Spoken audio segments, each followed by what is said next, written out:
নাম পরিচয় দিয়ে বলুন। আমার নাম শামীম তালুকদার। আমার বাড়ি আলাদিপুর 1 নং কলোনিতে। আমি ইএসবি ভাটা কোহিনুরের ভাটায় গাড়ি চালাই। সেই কোহিনুরের ভাটার লোক মুতাই নামে একটা সর্দার আছে। সেই সর্দারের সকালবেলা আমি ইট নিয়ে যাচ্ছি, আমার এই ভাটার মালিকটা বলছে যে তুমি ইট নিয়ে এখানে বিক্রি করে ওই টাকা ডাইনে কয়লার টাকা দিতে হবে, তুমি নিয়ে যাইও সকালবেলা। তখনটা ছিল না, তখন ভাটার ম্যানেজার ছিল, আর এর ভিতরে মুতাই আইসে। ওই মুতাই আইসে সে আমার অন্যখানে পাঠাবে। আমি বলতেছি না, কোহিনুর ভাই এবং উজ্জ্বল ভাই বলছে কি ইটটা নিয়ে অন্যখানে যাও, কয় না যাইতে হবে, আমার কথাই কথা। মুতাই জোর করে আমার পাঠা দিল অন্যখানে। আমি চলে যাওয়া ধরছি, তখন আমার লোক কোহিনুর বাইরে দেখি পথে, তারা আমার কয়েক রে স্বামী তোর ইট নিয়ে যাস না। আমি বলতেছি যে না, ওই যে ম্যানেজার আর মুতাই আমার অন্যখানে পাঠা দিতেছে। তখন তারা আমার গাড়ি ঘুরা ভাটায় আবার ওনাদের পিছ ভাটায় গাড়ি নিয়ে ঘুরে আইসি। আসার পরে তখন আমার ওই কোহিনুর ভাই আর উজ্জ্বল ভাই ম্যানেজারের গালাস পারতেছে যে আপনি ওর ভাটায় ওর ইট চাইছে, ওর ইট দিলেন না কেন। তখন আমি বললাম যে এই ম্যানেজার আর এই মুতাই মামা হয় আমাদের এলাকার সম্পর্কে। ওই মামা বললো কি, মামা আমার জোর করে অন্যখানে পাঠাইছে।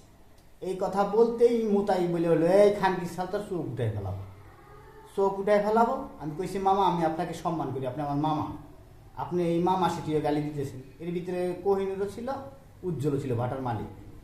তখন তারা কোনো মতেই তারা ঠেকা রাখতে পারতেছে না। একবার লাঠি নেয়, একবার এই নেয়, একবার ওই নেয়, নিয়ে আমার লাঠিও মেরে দিল। এটা সিসি ক্যামেরা ফুটেজও আছে। আমার লাঠি মেরে দিল। উনি আমার মা মাসি থুয়ে বিচ্ছিরি ভাষায় ওনার 3-4 জন ঠেকায় রাখতে পারে না, আমার মারবি। তখন শেষে মারতে পারলো না, আর একটা লাঠি মেরে দিল। আবার ক্যালেন্ডার 2টা বাড়িও মারলো।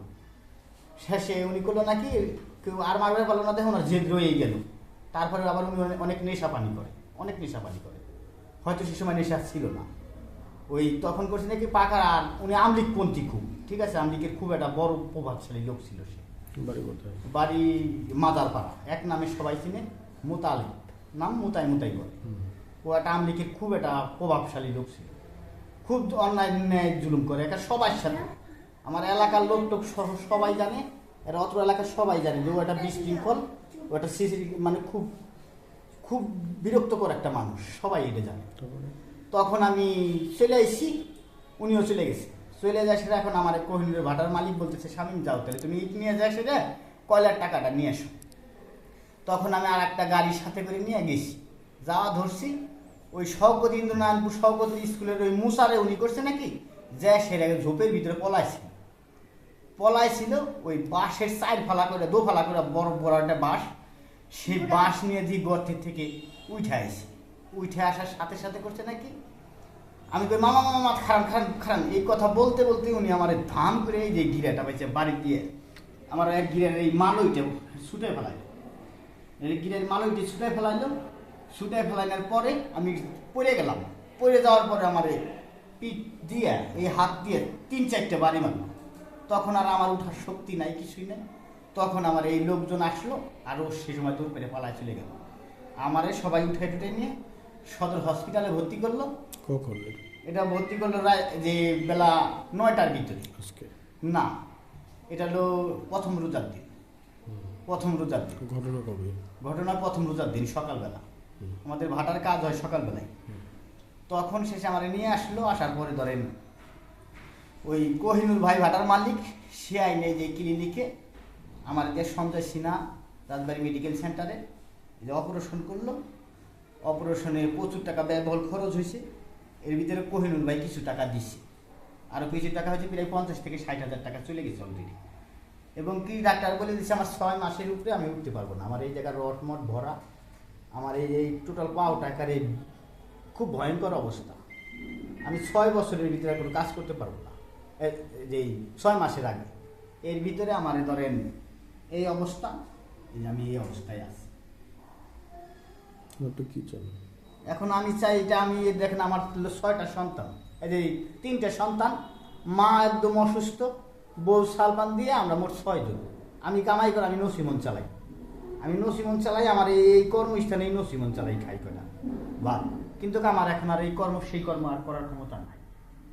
এখন আপনাদের কাছে এটা আমার দাবি, কি ন্যায্য আমি এটা বিচার যাই কি পাই। থানায় অভিযোগ করছি, থানায় তাকে নিয়ে গেছে, কিন্তু তারপরের ক্ষেত্রে কোহিনুর ভাই এসে এবং উজ্জ্বল ভাই এসে আমার খুব হামতাম করতেছে, ওরে ছেড়ে দিতে হবে, এই করতে হবে, খুব আমার চাপে ফেলাইছে। রাত 11টার দিকে এসে আমি একা ছিলাম, আমার খুব হামতাম করছে।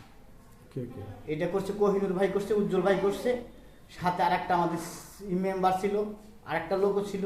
রাত 11টার দিকে মেম্বারের নাম হলো জব্বার মেম্বার, আলিপুর ইউনিয়ন, আমার এই ওয়ার্ডেরই এখন মেম্বার না। মামলা উঠে বেলাতে চাপ দিচ্ছে। মামলা উঠেতে চাপ দিচ্ছে, খুব চাপ। মামলা উঠাইছেন? না, আমি এখনো মামলা উঠাইনি, তবে মামলা উঠানোর জন্য ঠিক আছে ওরা আমাদের সবাইকে নিয়ে গেছে। বুঝলাম, মামলা উঠাইছেন? না, এখন উঠাইনি, এখন উঠাইনি, তবে নিয়ে গেছে। এখন তারা কোর্টে, আমি হসপিটালে। আসামি কোথায়? আসামি কোর্টে, কালকে ধরছে পুলিশ ধরছে? পুলিশ ধরছে, কিন্তু কোহিনুর ভাই ওরা আমার খুব অতিরিক্ত চাপ দিতেছে। আমার নামে নাকি যে কয় টাকা আমারে ওই যে এই জায়গা ওষুধের টাকা দিচ্ছে, সে আমার ভাটার মালিক, সে বলতেছে এই টাকার জন্য আমি তোমার নামে উল্টা মামলা দেবো। আমার এই ভয় ভিত্তি দেখা যাচ্ছে, এটা দেখা যাচ্ছে কোহিনুর এবং উজ্জ্বল আমার নামে পুনরায় উল্টা মামলা করবে যে আমি চিকিৎসার টাকা দিচ্ছি। হ্যাঁ দিছে, উনি সম্পূর্ণ টাকা দেয়নি, উনি টাকা দিচ্ছে ধরেন প্রায় 60 থেকে 65,000 টাকা প্রায় খরচ হয়ে গেল। এর ভিতরে উনি আমারে 27 থেকে 28,000 টাকা দিচ্ছে এই পর্যন্ত।